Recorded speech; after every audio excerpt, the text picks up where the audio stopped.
Good morning class 9 students. Here I am showing you the proof of conservation of mechanical energy as I told you in the previous slides. So what is the law of conservation of mechanical energy? When one form of energy is changed into other forms of energy, the total energy of an isolated means separated system, remains the same. That is, the total energy before transformation is equal to the sum of the different energies transformed. Okay? So, now this only I am showing you. The law can be proved in the case of a freely falling body.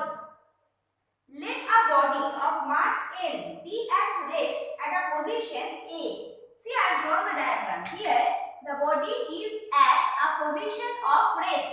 That means its initial velocity u is equal to 0. Throughout the diagram, its initial velocity u is equal to 0 because it has started falling from here. And after that, it acquires another velocity that is its final velocity. But initial velocity always 0. Now, height is equal to h. From ground, the height is equal to h and height h above the ground. So now, see this. At position A, in this position, PE, that means potential energy, is equal to mgh.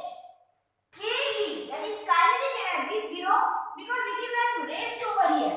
Just no velocity, nothing. So kinetic energy 0 and potential energy not depends upon any type of velocity. That's why it is mgh. Therefore, total energy at point A is equal to mgh plus 0. That means potential energy plus kinetic energy will be total energy, and that is coming ultimately mgh. Now, it has started falling. Okay? And it has crossed distance x till B. So B is another point. You can take any point.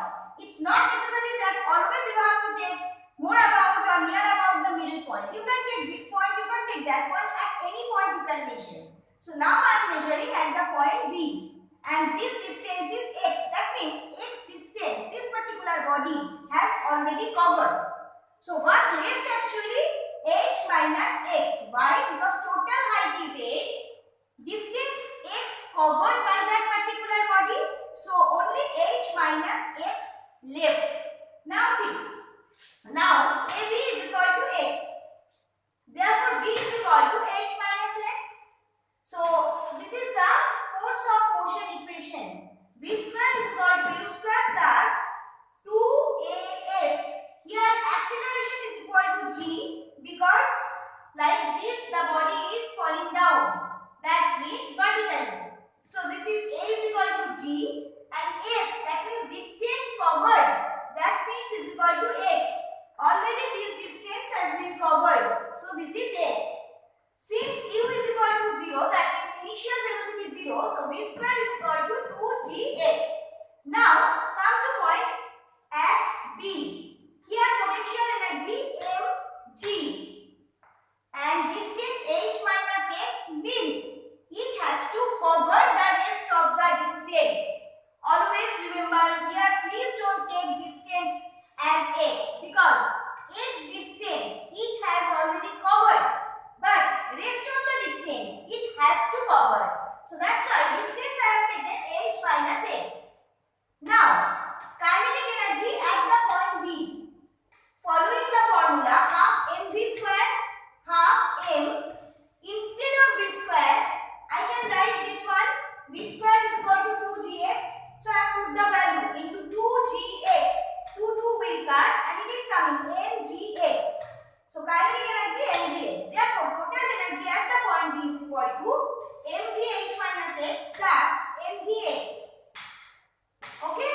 So mg, I am opening the brackets, mgh minus mgx plus mgx. mgx will be reduced and it is coming again mgh, which is same as point A.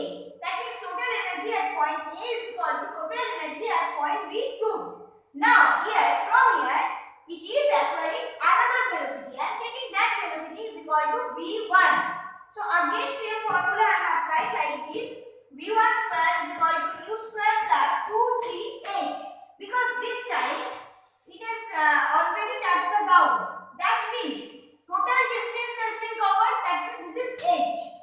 So u is equal to 0 again. So that's why v square is equal to 2gh. Now at the point C, potential energy mgh formula, but here h is equal to 0 because here you have to put the distance the body has to cover, and that is 0 over here because here it is just touch the ground. So that's why mg into 0, potential energy 0, kinetic energy half 1 by 2 m v1 square. So instead of v1 square